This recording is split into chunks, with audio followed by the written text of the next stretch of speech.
मोक्षमार्गस्य नेतारम् भेत्तारं कर्मभूव्रताम्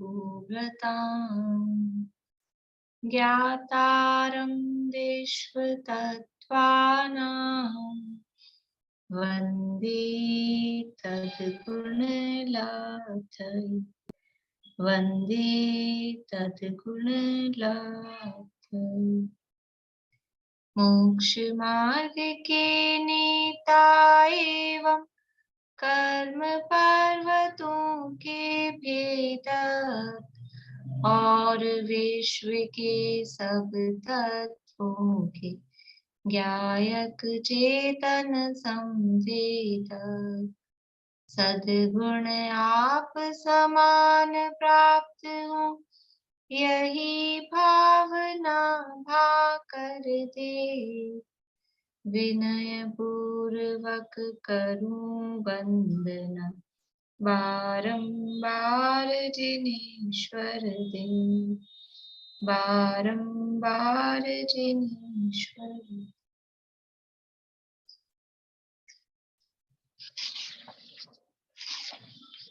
सूत्र सुना दे किसी को।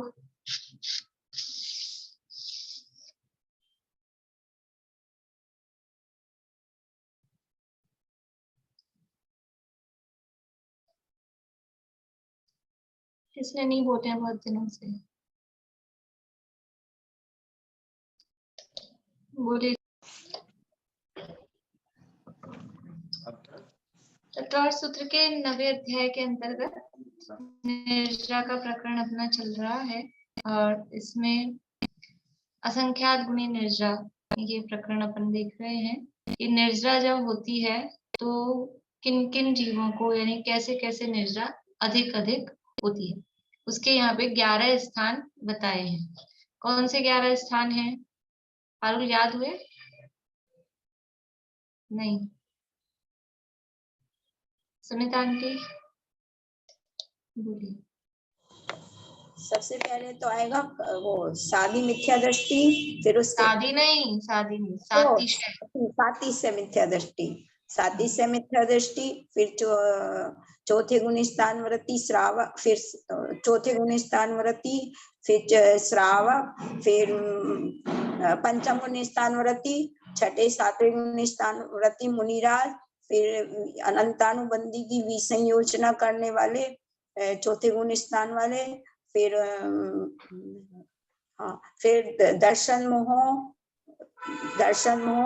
फिर वो चारित्र मोह वाले, फिर वो उपसमक, फिर उपशांत वाले, फिर छीन मोह, फिर जिन। ठीक है। देखिए इसमें ये जो सम्यक दृष्टि लिया है चौथे गुण स्थान वाला, तो कल अपन ने बात की थी कि औपशमिक क्षयक्षमिक ले सकते हैं, लेकिन औपशमिक को ही लेना है। चौथे गुण स्थान वाले में औपशमिक सम्यक दृष्टि को लेना है सम्यक दृष्टि के अंतर्गत, और पंचम गुण स्थान वर्ती जो है श्रावक, उसमें औपशमिक और क्षयक्षमिक दोनों ले सकते हैं। छठे सातवें में भी औपशमिक और क्षयक्षमिक दोनों ले सकते हैं, पर जो चौथे गुण स्थान वर्ती है उसमें औपशमिक सम्यक दृष्टि लेना है। ये एक विशेष बात है।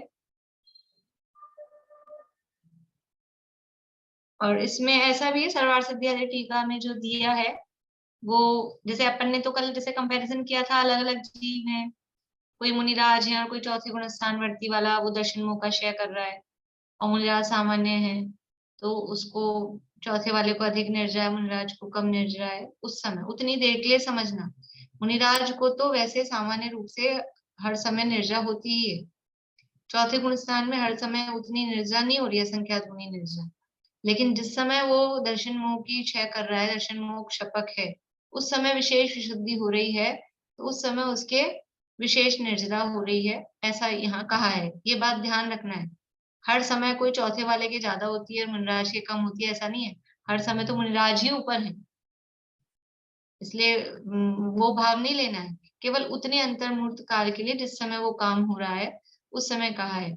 और सर्वार्थ सिद्धि आदि टीका में तो जो दिया है वो इस तरह से दिया है कि वही जीव जब सातिशय मिथ्या दृष्टि था उससे जब वो चौथे गुण स्थान में आया तो उसके असंख्यात गुणी निर्जरा, फिर जब वही श्रावक हुआ तो असंख्यात गुणी निर्जरा, फिर वही जब विरत हुआ तो असंख्यात गुणी निर्जरा, फिर वही जब अनंत वियोजक हुआ तो वहां तो वही वही शब्द करके दिया है।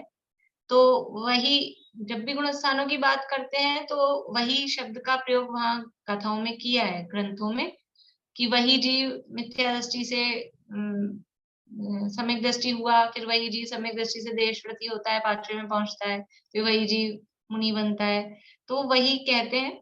लेकिन अलग अलग जीव भी हो सकते हैं, इसलिए ऐसा नहीं है कि वही जीव होगा तो ही ज्यादा निर्जरा होगी और अलग अलग जीव होंगे तो कम निर्जरा होगी। वो तो एक पोजीशन बताई है, एक स्थिति बताई है, जो इस स्थिति में है उसके निर्जरा अधिक है। ठीक है, तो ये 11 स्थान बताए हैं: सम्यक दृष्टि, श्रावक, विरत, अनंत वियोजक, दर्शन मोह, शपक, उपशमक, उपशांत मोह, शपक, क्षीण मोह और जिन। और सबसे पहले वो है सातिशय मिथ्या दृष्टि। उपशमक का क्या अर्थ है? उपशमक किसे कहेंगे?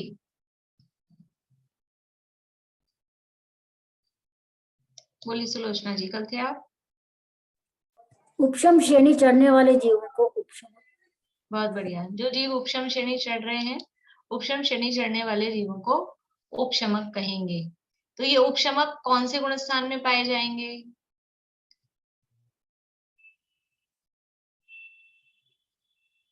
बोलिए निशा जी। मैम क्या पूछा आपने? उपशमक कौन से गुण स्थान में होते हैं? 8वें 10वें गुण स्थान में। 8 से 10। 8 से 10, बढ़िया। 10, यानी 8 से 8, 10। 9 और 10। 10 8, 9 और 10। तो शपक श्रेणी के 8, 9, 10 गुण स्थान में उपशमक जीव पाए जाएंगे। सही है या गलत है? आपने कहा 8, 9 और 10, तो शपक श्रेणी के 8, 9, 10 में उपशमक जीव पाए जाएंगे। पद्मा जी। मेरे को क्वेश्चन फिर से समझ में थोड़ा कम आया, इसलिए। इन्होंने प्रश्न ये था उपशमक जीव कौन से गुण स्थान में पाए जाएंगे, तो इन्होंने जवाब दिया 8, 9, 10 गुण स्थान में पाए जाएंगे। अब मैं प्रश्न कर रही हूँ कि शपक श्रेणी के 8, 9, 10 गुण स्थान में उपशमक जीव पाए जाते हैं, ये वाक्य सही है या गलत?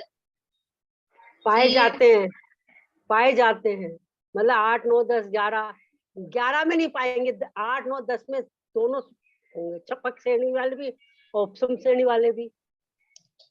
देखिए यहाँ ऐसा नहीं चलेगा, यहाँ थोड़ा सा इसीलिए अलग किया है क्योंकि एक है उपशमक, एक है शपक। 8, 9, 10 तो अपन गुणस्थान के नाम याद करने में आपको संख्याएं कम रहे, इसलिए 8, 9, 10 इकट्ठे कह दिए। 3 की जगह 6 होने चाहिए थे गुणस्थान। 3 गुणस्थान उपशम श्रेणी के हैं, 3 गुणस्थान शपक श्रेणी के हैं। दीपिका जी आपको कुछ पूछना है, जवाब देने के लिए किया है? पूछना है? पूछने के लिए किया था मैंने। आपने श्रावक का बोला तो वो श्रावक में शायिक सम्यक दृष्टि, उपशम सम्यक दृष्टि, जैसे सम्यक दृष्टि का आपने बोला तो वो बोला औपशमिक सम्यक दृष्टि यहाँ काउंट करना है। श्रावक में औपशमिक और शायोपशमिक दोनों है। और श्रावक इसमें में तो भी, वो विरत में भी दोनों। विरत में भी। ठीक। हाँ, प्रश्न क्या है ये? मतलब प्रश्न आगे बढ़ता जा रहा है। उपशम शपक श्रेणी के 8, 9, 10 गुणस्थान में उपशमक जीव पाए जा सकते हैं या नहीं? रजनी जी। पाए जा सकते हैं क्योंकि दोनों ही एक ही श्रेणी के हैं, तो एक ही श्रेणी के हैं। 8, 9, 10 उनका भी है और 8, 9, 10 श्रेणी में वो भी पाए जाते हैं, छपक भी और उपशमक भी। मैं इतना स्पष्ट शब्द बोल रही हूँ, शपक श्रेणी के 8, 9, 10 गुण स्थान में उपशमक जीव पाए जा सकते हैं या नहीं? बोली रश्मि जी। चालू करिए आवाज। पाए जा सकते हैं शपक श्रेणी जीव भी। आप लोग प्रश्न नहीं समझ पा क्योंकि रहे, जो प्रश्न की नहीं समझ आ रहा आप लोगों को। प्रश्न इसलिए समझ नहीं आ रहा कि कंसेप्ट क्लियर नहीं है, इसलिए इस प्रश्न से मुझे पता लग गया कि किसको कितना पकड़ में आया। शपक श्रेणी के 8, 9, 10 गुणस्थान में उपशमक जीव पाए जा सकते हैं या नहीं? अब सब मना कर रहे हैं, नहीं नहीं नहीं, नहीं पाए जा सकते। कैसे पाए जाएंगे? वो श्रेणी है शपक, शपक श्रेणी के 8, 9, 10 गुणस्थान कह रही हूँ, और ये जीव है उपशमक। उपशमक का मतलब है जो उपशम श्रेणी चढ़ रहा है। गुणस्थान 8, 9, 10 हैं, लेकिन आप लोगों को अलग अलग करके कहा था कल। उपशमक के गुणस्थान है उपशम श्रेणी के 8, 9, 10, इसलिए जो इन्होंने जवाब दिया था वो अधूरा था, इसलिए वहां से मैंने आगे प्रश्न उठाया। उपशमक जीव कौन से गुणस्थान में पाए जाते हैं? तो उसका जवाब आएगा उपशम श्रेणी के 8, 9, 10 गुणस्थान में। ठीक है, क्योंकि अगर अकेला 8, 9, 10 बोलते हैं तो अपन उसको कॉमन ले लेते हैं, उपशम में भी पाए जा रहे हैं, शपक में भी पाए जा रहे हैं। लेकिन जो जीव शपक श्रेणी चढ़ रहा है और शपक श्रेणी के 8वें गुणस्थान में है, तो उसको उपशमक बोलेंगे क्या? जो जीव शपक श्रेणी के 9वें गुणस्थान में है, 10वें गुणस्थान में है, उसको क्या कहेंगे? उसको उपशमक नहीं कहेंगे। गुणस्थान 8वां, 9वां, 10वां ही है, लेकिन उसको कहेंगे शपक। और जो जीव शपक उपशम श्रेणी चढ़ रहा है, उपशम श्रेणी के 8वें गुणस्थान में है, उसको क्या कहेंगे? उसको उपशमक कहेंगे, उसको शपक नहीं कह सकते। गुणस्थान सेम होने पर, गुणस्थान का नाम नंबर सेम होने पर, लेकिन नाम वास्तव में सेम नहीं है। नंबर 8, 9, 10, 8, 9, 10 सेम है, लेकिन नाम ऐसा ही है। उपशमक 8वां, उपशमक अपूर्वकरण, उपशमक अनिवृत्तीकरण, उपशमक सूक्ष्म संप्राय, शपक अपूर्वकरण, शपक अनिवृत्तीकरण, शपक सूक्ष्म संप्राय। नाम तो ऐसा ही होना चाहिए, लेकिन वो अपन ने शॉर्ट में याद कर रखे हैं, तो वो शॉर्ट ही रहता है। कुछ पूछना आपको अंकल? ये उपसम श्रेणी के 8, 9, 10 में छपक तो पाए जा सकते हैं।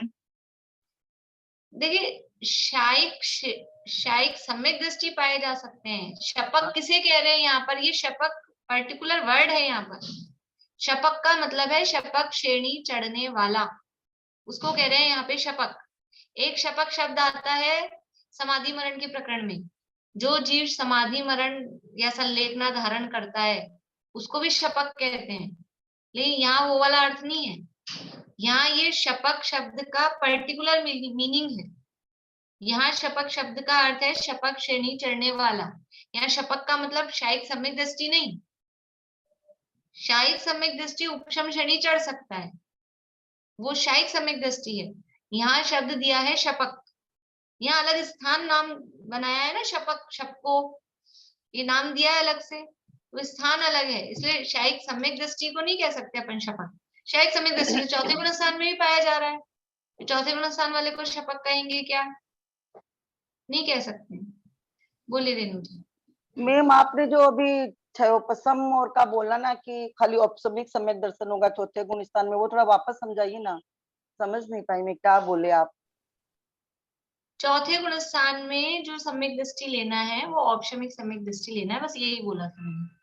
चौथे गुणस्थान में कौन सा सम्यक दृष्टि लेना है? यहाँ सम्यक दृष्टि जो शब्द है इसमें कौन सा सम्यक दृष्टि है? तो ये औपशमिक सम्यक दृष्टि, प्रथम उपशम सम्यक दृष्टि। ऐसे तो चौथे गुण स्थान में क्षयोपशम सम्यक दृष्टि होता ही है ना? होता है, लेकिन यहाँ असंख्यात गुणी निर्जरा के प्रकरण में औपशमिक सम्यक दृष्टि को लेना। जो छपक श्रेणी चढ़ेगा वो तो 10वें से फिर 12वें में जाएगा, 11वें में नहीं जाएगा। हाँ, वो तो बात अलग है, वो तो 12वें में ही रहेगा, वो प्रकरण अलग है। तो गुणस्थानों के जो नियम है, गमनागमन के जो नियम है वो तो है ही, उसके अलावा उसी को साथ में रखते हुए ये बात चल रही है। इसलिए मैंने कहा था गुणस्थानों के नाम, उसके गमनागमन, थोड़ा वो प्रकरण अपने को ख्याल में होगा तो ये जल्दी से पकड़ में आएगी चीज। तो उपशमक का मतलब है उपशम श्रेणी चढ़ने वाले 8वें, 9वें, 10वें गुणस्थान वाले। उपशम श्रेणी के 8वें, 9वें, 10वें गुणस्थान वाले वो होते हैं उपशमक। और शपक यानी शपक श्रेणी चढ़ने वाले जो 8, 9, 10 गुणस्थान वाले हैं उसको कहते हैं शपक। ठीक है, बोलिए आशा आंटी। आप एक बार ऐसे लिखवा दो ना कि जैसे चौथे गुण स्थान में दर्शन मोह की क्या पोजीशन होती है, चारित्र मोह की क्या पोजीशन होती है, पांचवें गुण स्थान में दर्शन मोह की क्या है, इसमें चारित्र मोह की लिखवाना क्या क्या, है। कितनी बार तो बोलते हैं आप चौथे जैसे 9वें में आपने 8वें में बताया कि वो दर्शन चारित्र मोह के लिए की नाश के लिए चढ़ी जाती है श्रेणी, उसमें इतनी प्रकृतियां यो नाश होती है, वो चारित्र मोह में ये होता है, दर्शन मोह में ये होता है, द्वितीय उपशम होता है, फिर उसमें ये करना पड़ता है। वो पूरी सपनासार की बातें आप तो ऐसे अभी ये तो अपने को समझ में आए। बीच इसमें बीच में आ गए ना, तो किसको देखो बोला? चौथे पांचवें छठे सातवें गुण स्थान की तो सबको पता है, दर्शन मोह की क्या स्थिति चौथे गुण स्थान में, मिथ्यात्व और अनंतानुबंधी का अभाव है ये, और 3 कषाय का उदय है, ये पोजीशन है चौथे गुण स्थान में। उस अभाव में भी तो एक कहानी है ना कि सत्ता में तो है और वैसे अभाव है, ये सब भी चीजें तो है। तो ये तो आगे धीरे धीरे ही आगे बढ़ा जाता है ना। अभी सब तरह के लोग हैं यहाँ, आप सीधा एकदम से तो नहीं बात, धीरे धीरे आगे बढ़ा जाता है और अपने आप वो समझ में आती है चीजें। जैसे जैसे विषय आता है वैसे वैसे अपन करते ही हैं, तो आपको समझ में आ गया ना। अभाव का मतलब है उदय का अभाव है, सत्ता में से अभाव नहीं है। अभाव का मतलब ये है। तो वो अब कहाँ तक सत्ता में है और कहाँ तक उदय का अभाव है, वो वाली चीज भी तो कंफर्म क्लियर होनी चाहिए ना, कि कहाँ तक सत्ता में है, कहाँ फिर उसका अभाव हो गया है। देखो दर्शन ये मिक्स हो जाता है तो फिर समझ में नहीं आती है ये वाली चीज। ठीक ठीक, बोलिए विनीता आंटी। निर्जरा के प्रकरण में आपने बताया कि सम्यक दृष्टि में उपसम सम्यक दृष्टि लेना है, जिससे मैं निर्जरा संख्यात गुणी कहनी है, लेकिन शिवोपम सम्यक दृष्टि का श्रावक में ले लेंगे, यही श्रावक में शिवोपम सम्यक दृष्टि को लेंगे, उसमें कर लेंगे गर्भित, मतलब औपशमिक और शैक्षणिक दोनों। दोनों, लेकिन देश विरत भी हो, चौथे वाला भी और पांचवे वाला भी। नहीं, चौथे वाला नहीं, पांचवे वाला ही शैक्षणिक सम्यक दृष्टि या औपशमिक सम्यक दृष्टि। जो शैक्षणिक सम्यक दृष्टि वो शैक्षणिक सम्यक दृष्टि को असंख्यात गुणी निर्जरा चौथे गुण स्थान में नहीं कही। औपशमिक सम्यक दृष्टि को ही जिस समय औपशमिक सम्यक दर्शन हो रहा है उस समय उसको असंख्यात गुणी निर्जरा कही है।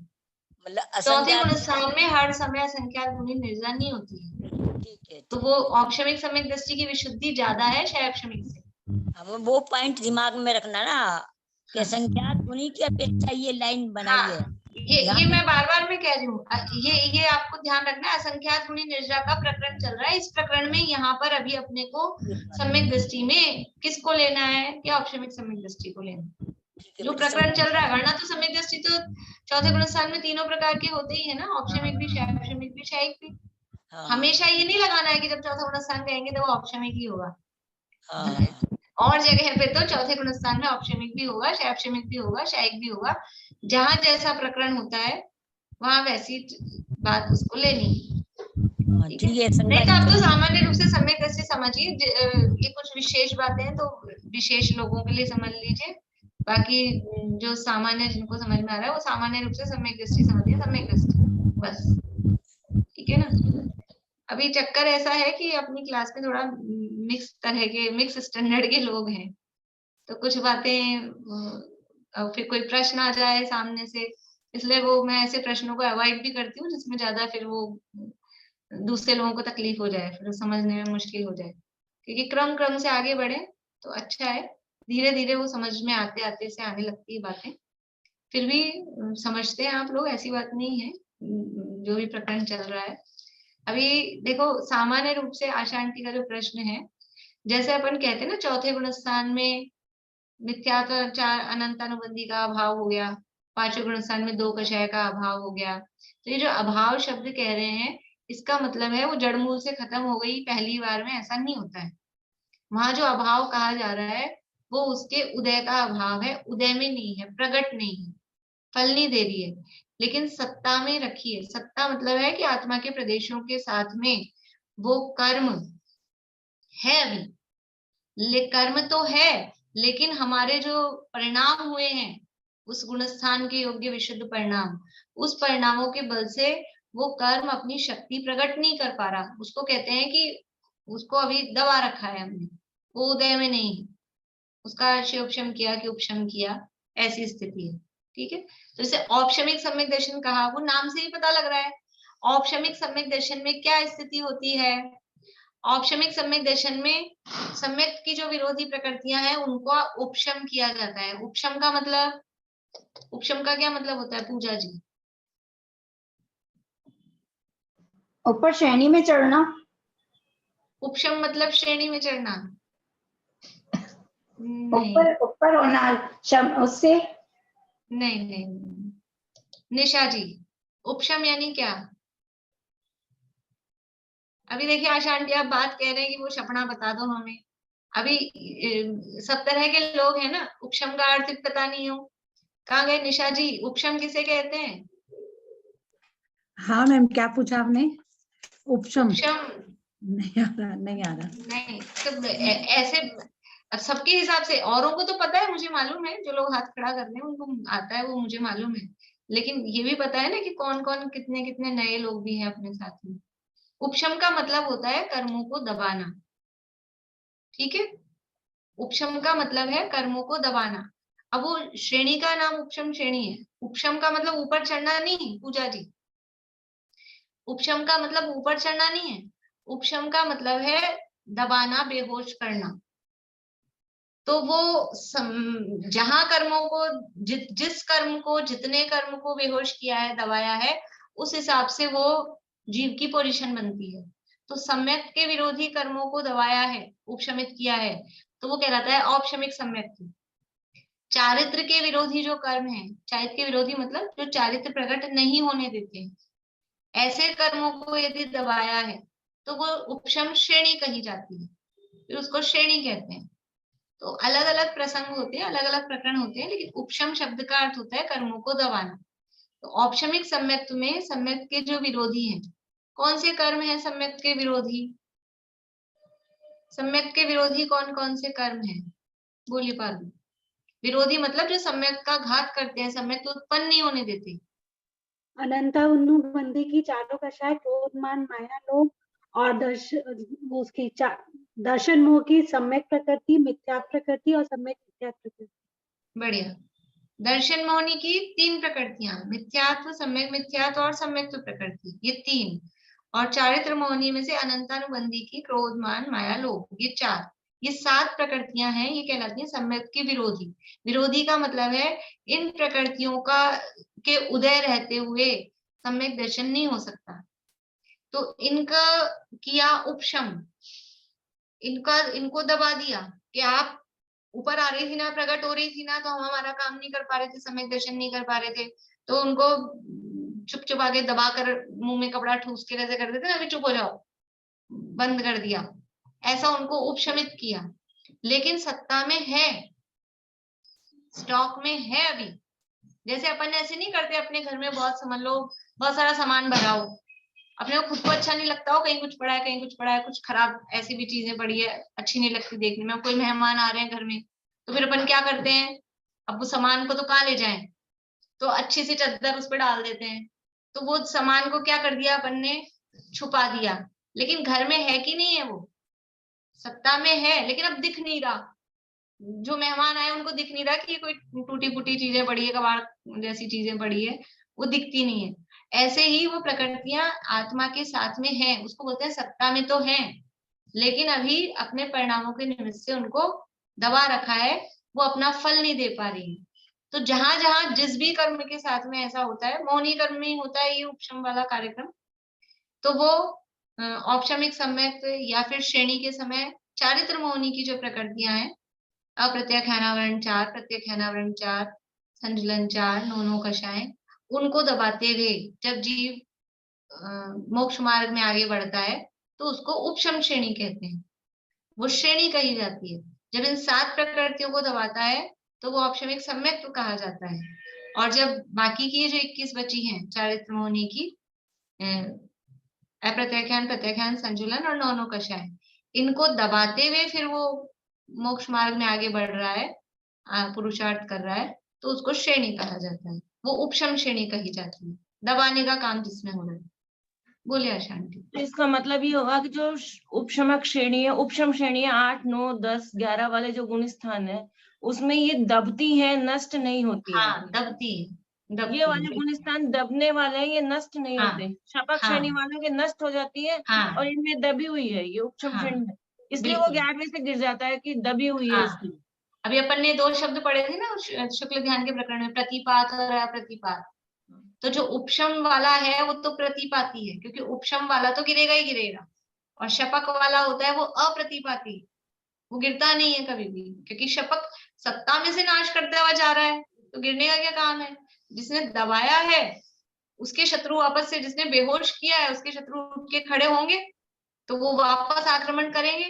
लेकिन जिसने शत्रुओं को जड़मूल से नष्ट कर दिया, बिल्कुल टोटली खत्म कर दिया, तो शत्रु बचे ही नहीं है, तो उसको गिरने का क्या काम है, वो तो आगे बढ़ता जाएगा बिल्कुल। तो उपशमक श्रेणी में कोई सी भी प्रकृति नष्ट नहीं होती, सारी दबती हैं। दर्शन मोह की भी, औपचारिक मोह की, कोई भी नाश नहीं होती। दर्शन मोह का मैटर है, देखो श्रेणी का संबंध है चारित्र मोह से।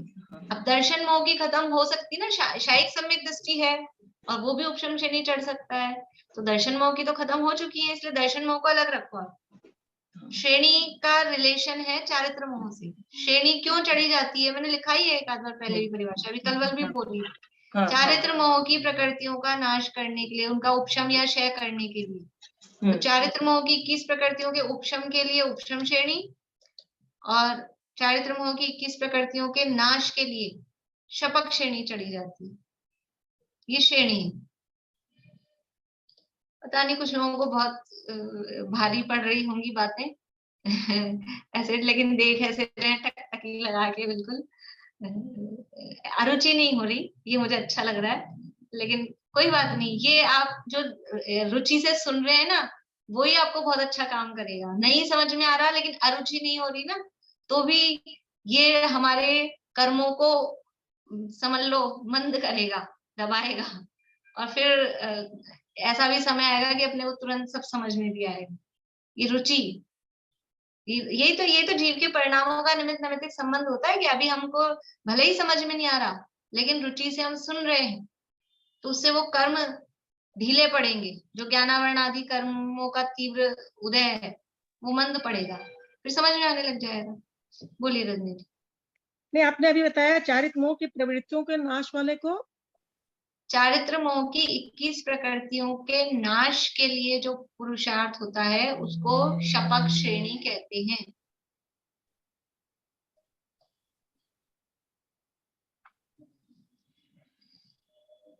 और चारित्र मोह की 21 तो पता लग गई ना सबको, कौन सी 21 प्रकृतियां, कौन सी 21 प्रकृतियां हैं? बोलिए सुधा जी। चार तो अप्रत्याख्यान वर्ण की कषाय, 4 प्रत्याख्यान वर्ण की 4 कषाय, 4 संयोलन के 9 कषाय, इस तरह की। बढ़िया। 4 4 4 ये 12 हो गई।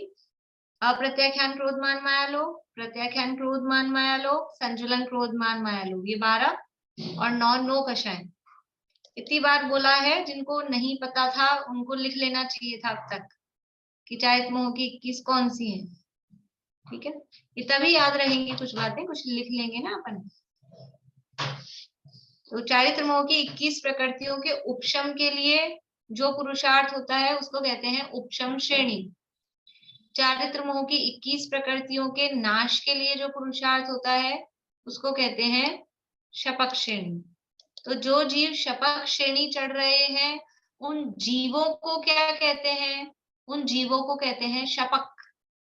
ठीक है, श्रेणी शपक श्रेणी है, और जो जीव वो श्रेणी चढ़ रहा है उसको कहते हैं शपक। जो जीव उपशम श्रेणी चढ़ रहा है उसको कहते हैं उपशमक, उसको कहेंगे उपशमक। ठीक है,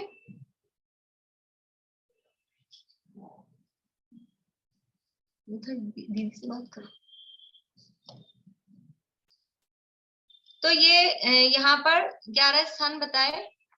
सम्यक दृष्टि, श्रावक, विरत, अनंत वियोजक तो समझ में आ गया सबको। अनंत वियोजक, दर्शन मोह शपक, दर्शन मोह का क्षय करने वाला। अभी दर्शन मोह का क्षय क्यों कर रहा है? क्योंकि पहले जो सम्यक हुआ था वो औपशमिक था या क्षयोपशमिक था, उसमें वो दर्शन मोह की जो प्रकृतियां थी, 3 दर्शन मोह की और 4 अनंतानुबंधी, इनका या तो उपशम हो रखा था, या तो उनको दबा रखा था, या उनका नाश हुआ था, सॉरी नाश नहीं, क्षयोपशम हुआ था, या तो उनका उपशम हुआ था या उनका क्षयोपशम। क्षयोपशम का मतलब है उसमें भी वो नष्ट नहीं हुई है, सत्ता में ही ऐसे ही है। तो इस तरह से अभी सत्ता में पड़ी थी प्रकृतियां, दर्शन मोह की 3 भी और चारित्र मोह के अनंतानुबंधी की 4 भी। तो उसको नष्ट करना, पहले दर्शन मोह की ये जो 3 है और अनंतानुबंधी, पहले ये सत्ता में से नष्ट होंगी, फिर आगे चारित्र मोह की प्रकृतियां सत्ता में से नष्ट होंगी।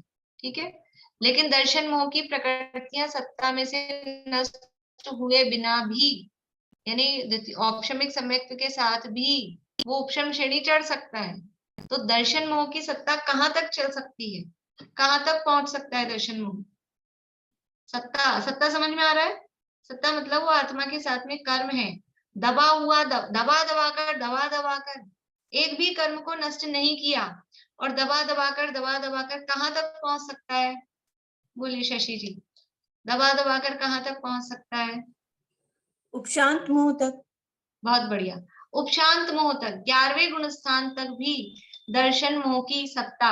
आशा आंटी आपके जवाब दे रही हूँ मैं, ये मतलब जो जो आपके प्रश्न है ना उनके जवाब हैं। दर्शन मोह की सत्ता कहाँ तक रह सकती है? उपशांत मोह तक। शायद सम्यक नहीं हुआ, औपशमिक ही था, शैवशमिक था, शैवशमिक को वापस द्वितीय उपशम में किया और उपशम श्रेणी चढ़ गया द्वितीय उपशम के साथ में। तो दर्शन मोह की सत्ता 11वें गुण स्थान तक रह सकती है।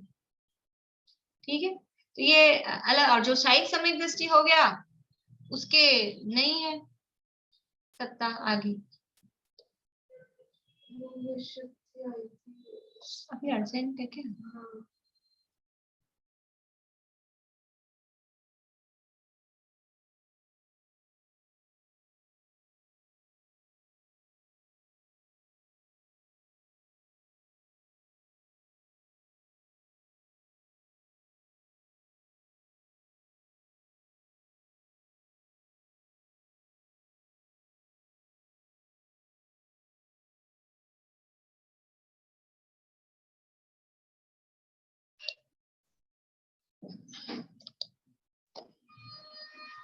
बोलिए सुमिलिया। जैसे संयुक्त में सब और एक उदय में रहती है, तो कौन सी एक उदय में रहेगी साथ में से? कोई सी भी नहीं, हाँ। नहीं, सम्यक प्रकृति। मिथ्यात्व का उदय होगा तो कैसे रहेगा? कोई सी भी कैसे हो सकती है? सम्यक प्रकृति, सम्यक प्रकृति का उदय होता है शैवशमिक सम्यक।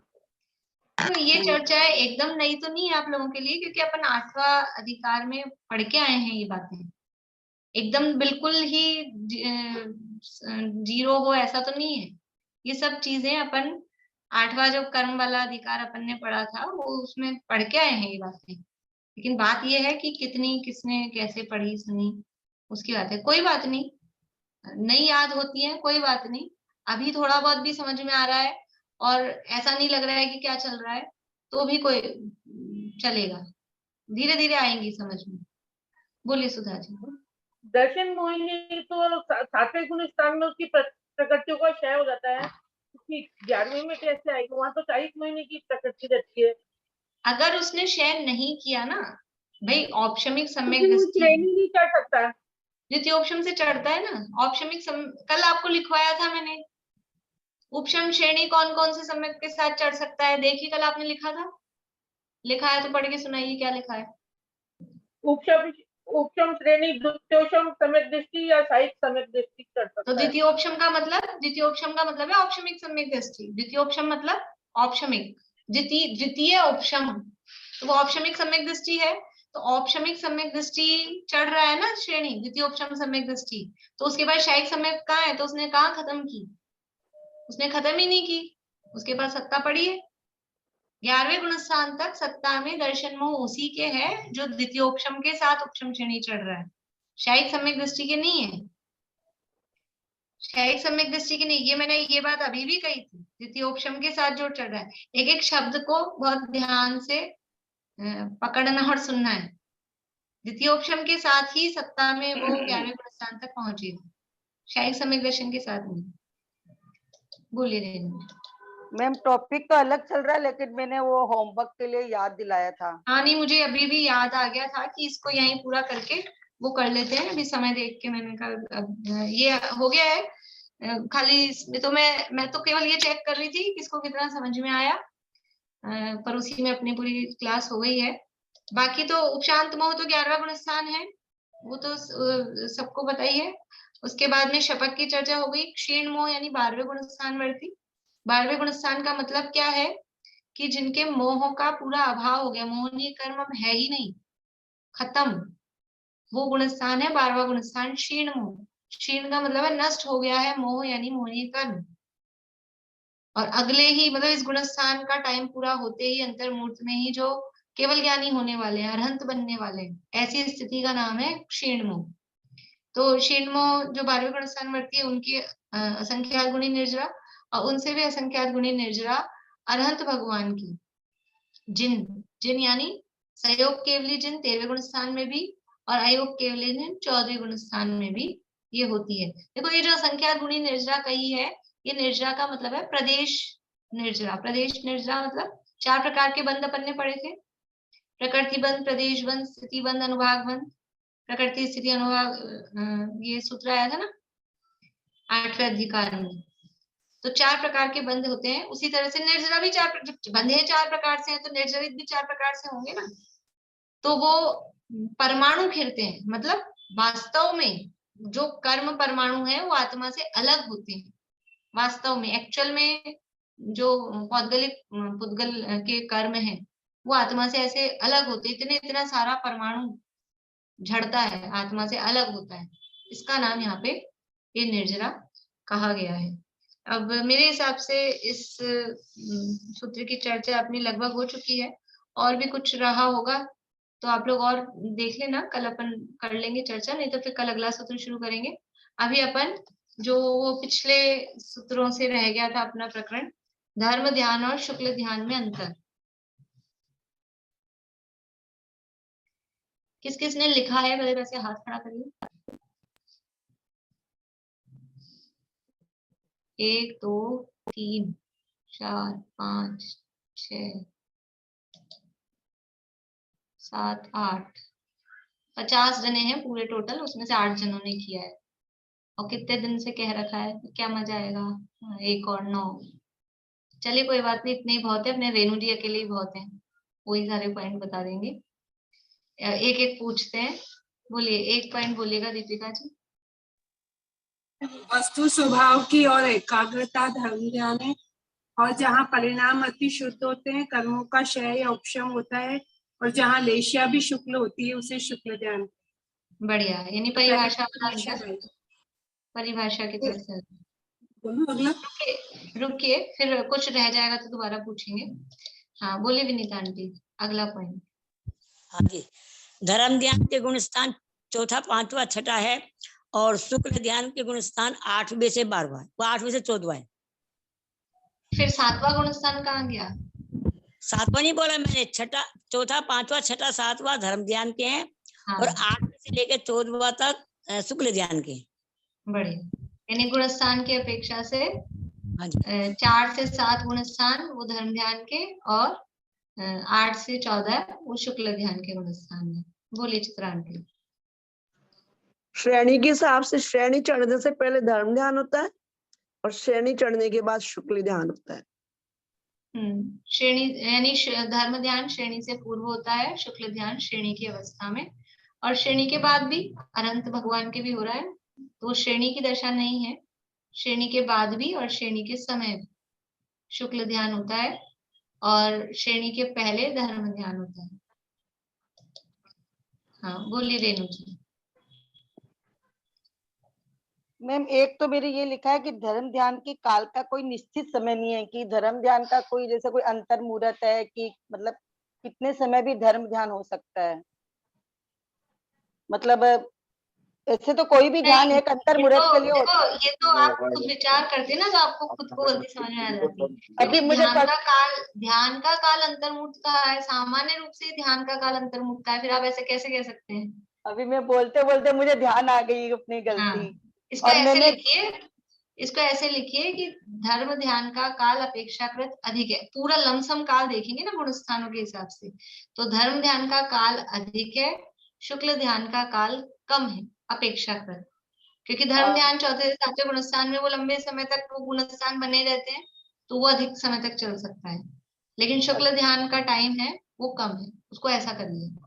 और कोई भी शुक्ल ध्यान का काल एक अंतर मुहूर्त से ज्यादा नहीं होता। और चौथे शुक्ल ध्यान का काल 5 ऋष्व स्वर अ ई उ रील री को ये तो जितना हो जल्दी, गई, मतलब ये वाला, ये तो पॉइंट उसी में हो गया। आप कोई दूसरा इसके अलावा बता दीजिए। हाँ एक लिखी हूँ, एक पहले से 5वें काल में होता है, चारों गतियों के जीवों को हो सकता है धर्म ध्यान। और शुक्ल ध्यान सिर्फ चतुर्थ काल में कर्म भूमि में होता है, वो भी सिर्फ मनुष्यों के, पुरुषों के।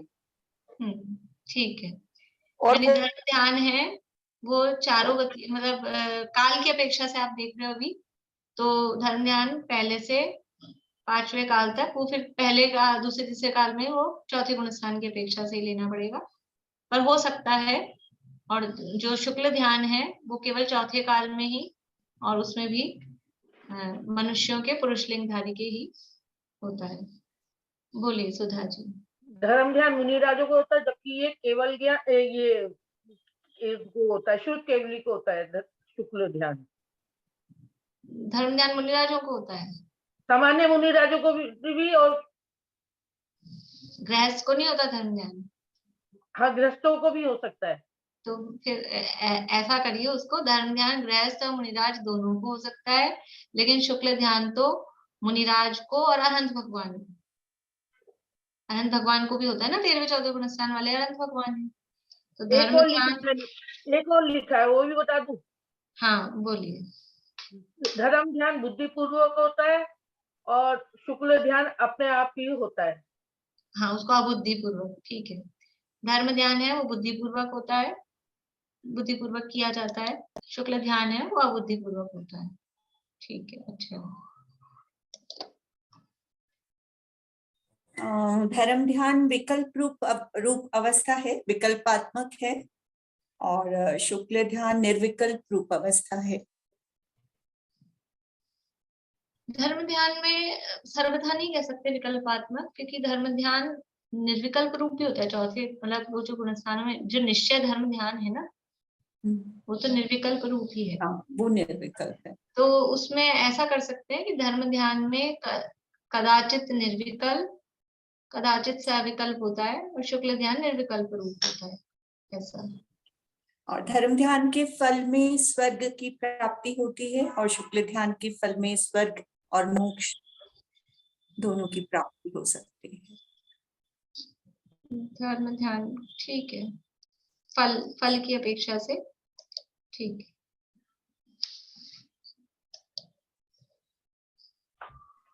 सैनन की अपेक्षा से धर्म ध्यान में 6 सैनन हो सकते हैं, और शुक्ल ध्यान में वज्र वृषभ नाराज सैनन ही हो पाया जाएगा। ठीक है, सैनन की अपेक्षा से कि धर्म ध्यान में तो 6 सैनन वालों को धर्म ध्यान हो सकता है, लेकिन शुक्ल ध्यान केवल उत्तम सैनन वालों को, पहला शुक्ल ध्यान तो 3 सैनन में हो सकता है, उत्तम सैनन वालों को हो सकता है। और एक कारण बताओ। बोलिए। धर्म ध्यान परंपरा से मोक्ष का कारण है, और शुक्ल ध्यान जो है वो साक्षात कारण है। हाँ, वो उसी में, मतलब अभी स्वर्ग का कारण लिया था ना, उसी पॉइंट में उसको ले लीजिए कि धर्म ध्यान स्वर्ग का कारण है और परंपरा से मोक्ष का कारण है, और शुक्ल ध्यान स्वर्ग अथवा मोक्ष का और साक्षात मोक्ष का कारण है। उसी में उसको एडजस्ट कर लीजिए। बढ़िया।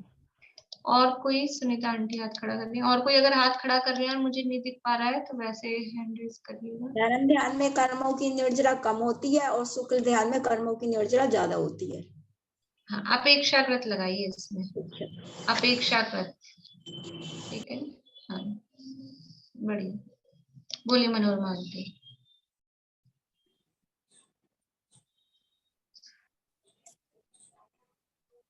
क्षमो लेश्य चौथे गुण स्थान की अपेक्षा पाई जाती है और इसमें सिर्फ शुक्ल लेश्य होती है शुक्ल ध्यान में। हाँ, धर्म ध्यान में क्षमो लेश्या पाई में धर्म ध्यान पाया जा सकता है। चौथे गुण स्थान में क्योंकि क्षमो लेश्या होती हैं, तो क्षमो लेश्या वाले को धर्म ध्यान हो सकता है। ब्रैकेट में लिख लीजिएगा चौथे गुण स्थान की अपेक्षा। पांचवें छठे गुण स्थानों में तो शुभ लेश्या ही होती है। चौथे गुण स्थान वाले की अपेक्षा से क्षमो लेश्या वाले को धर्म ध्यान हो सकता है, लेकिन शुक्ल ध्यान शुक्ल लेश्या में ही या शुक्ल लेश्या वालों को ही होता है।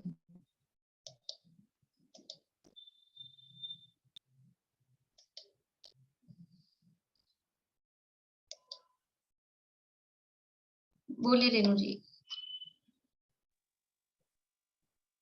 धर्म ध्यान 4 प्रकार का होता है, लेकिन इसमें जीव श्रेणी आरोहण नहीं कर सकता है।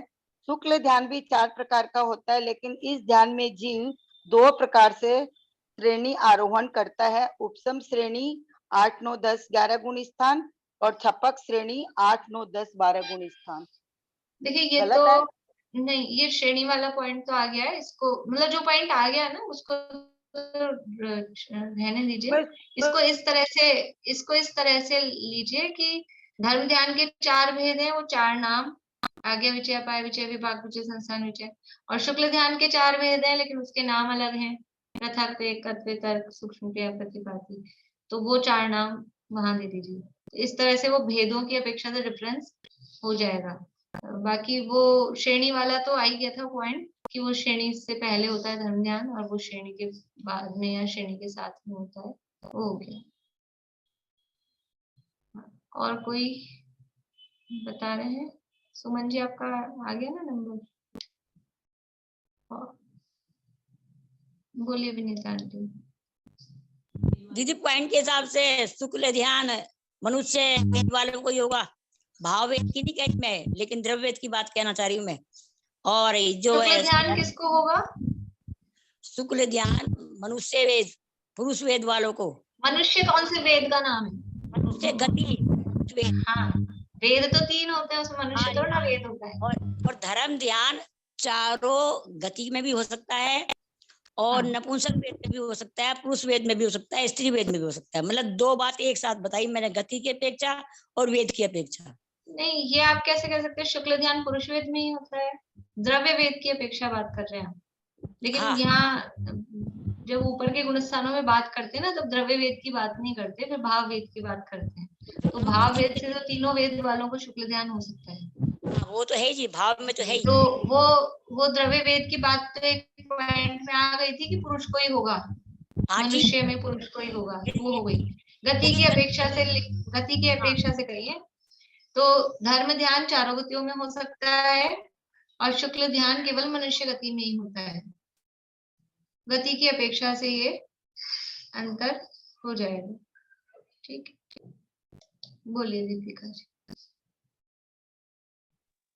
धर्म ध्यान एक तो ये तो कार्य है, कारण है, और शुक्ल ध्यान कार्य। हाँ, धर्म ध्यान कारण है और शुक्ल ध्यान उसका कार्य है। धर्म ध्यान क्रम से नहीं होता, लेकिन शुक्ल ध्यान क्रम से ही होगा। पहला होगा, फिर दूसरा होगा, फिर तीसरा, फिर चौथा, क्रम से ही होगा। ठीक है, मतलब धर्म ध्यान में इस तरह का, यदि भी कहीं कहीं कहते हैं धर्म ध्यान में भी पहले आज्ञा विचय, फिर अपाय विचय, फिर विपाक विचय, लेकिन ऐसा एग्जैक्टली क्रम नहीं है। तो धर्म ध्यान के भेदों में निश्चित क्रम नहीं है, पर शुक्ल ध्यान क्रम पूर्वक ही होता है, ऐसा क्रम ले सकते हैं। ठीक है,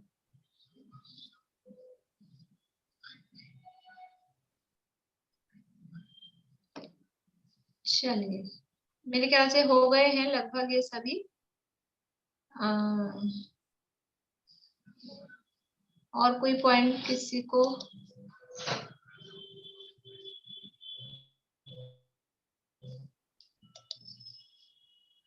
मुझे इसमें तो आएगी ना आवाज।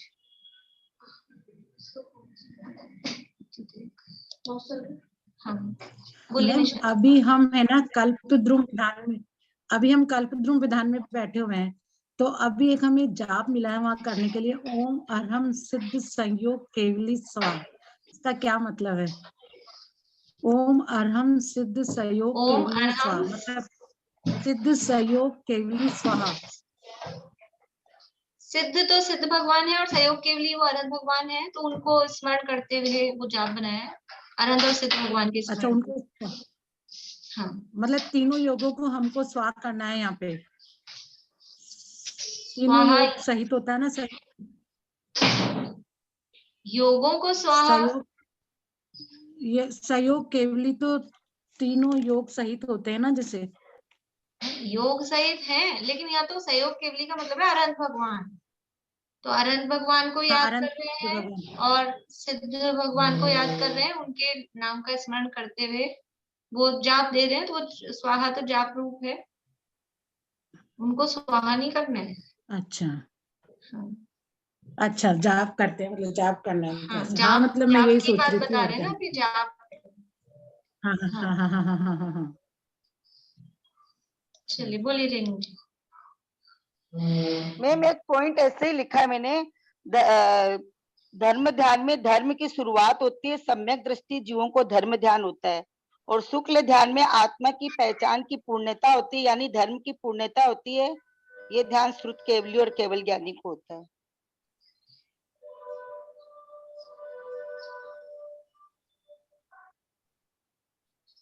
ठीक है, ले सकते हैं कि उसमें धर्म की शुरुआत, लेकिन ऐसा है ना, चौथे गुण स्थान में तो शुरुआत है, पर पांचवे छठे में या सातवें गुण स्थान में है, थोड़ा सा मतलब उसमें वो रहेगा, तो ऐसा कर सकते हैं कि धर्म ध्यान, लेकिन उसमें भी सातवें गुण स्थान में भी शुद्ध केवली होते हैं, नियम नहीं बनेगा, इसलिए मतलब पॉइंट तो ठीक है, लेकिन उसमें थोड़ा सा फिर वो दोष आ जाएगा, इसलिए रहने दीजिए। बोले दीपिका जी। आवाज आ रही? हाँ, आवाज आ रही? हाँ, मैं ये कह रही थी कि जो पूजन हम कर रहे हैं कि इसकी कल्पद्रुम की, उसमें आज यक्ष और यक्षिणी को अर्घ चढ़ा, वो मुझे समझ कम आया, तो मैंने तो 24 तीर्थंकरों को अर्घ चढ़ा दिया, पर ये क्या यक्ष यक्षिणी को अर्घ चढ़ना चाहिए? वो तो केवल सम्यक दृष्टि हुए, नहीं, यक्ष यक्षिणी को तो अर्घ नहीं, पूरा अर्घ क्या है वो आपके पास है वो कभी? अभी तो नहीं है, लेकिन उसमें जो हर 24 तीर्थंकर है, उनके सबके अलग अलग यक्ष और यक्षिणी है, उन सबके अलग अलग अर्घ चढ़े।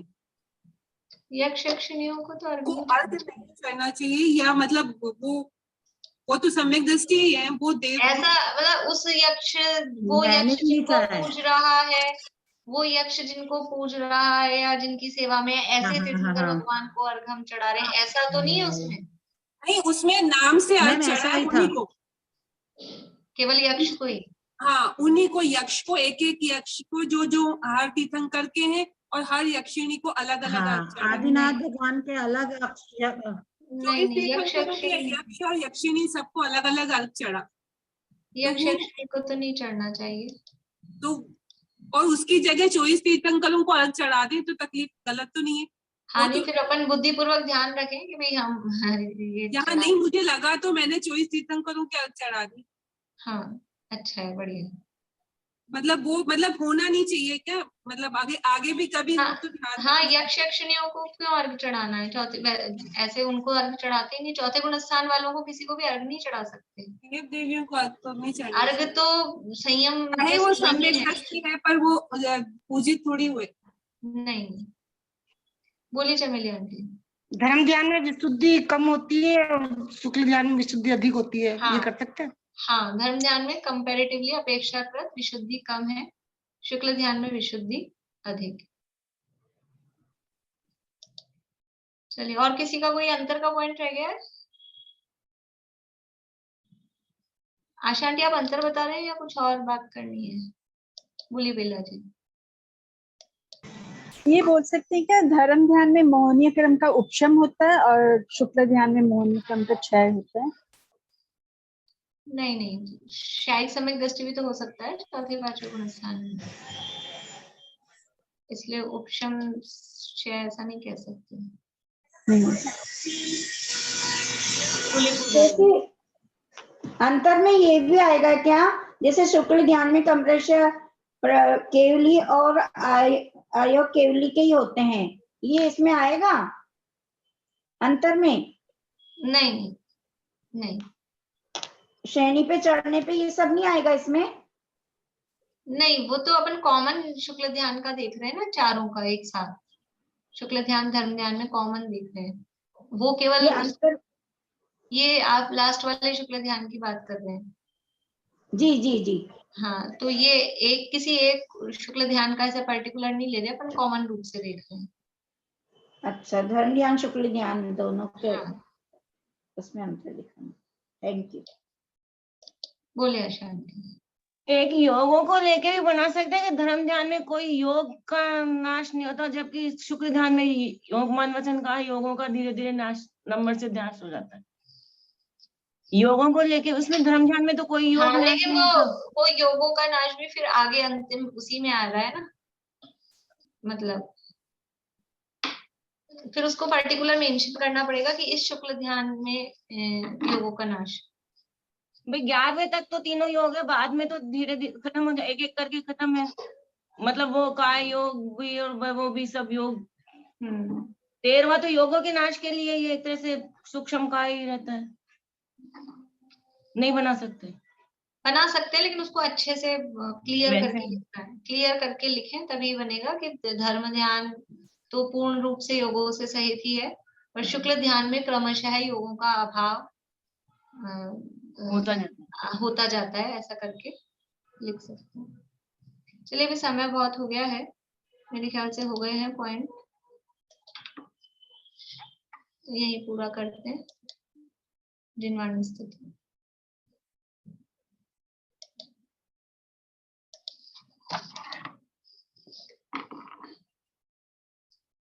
वीर हिमाचल निकसी गुरु गौतम के मुख कुंड डरी है, मोह महाचल भेद चली, जग की जड़ता तप दूर करी है, ज्ञान पयो निधि माही रली, बहुभंग तरंग निसो उछरी है, शुचि शारद गंग नदी, प्रतिमय अंजलि कर शीश धरी है, मैं अंजलि कर शीश धरी।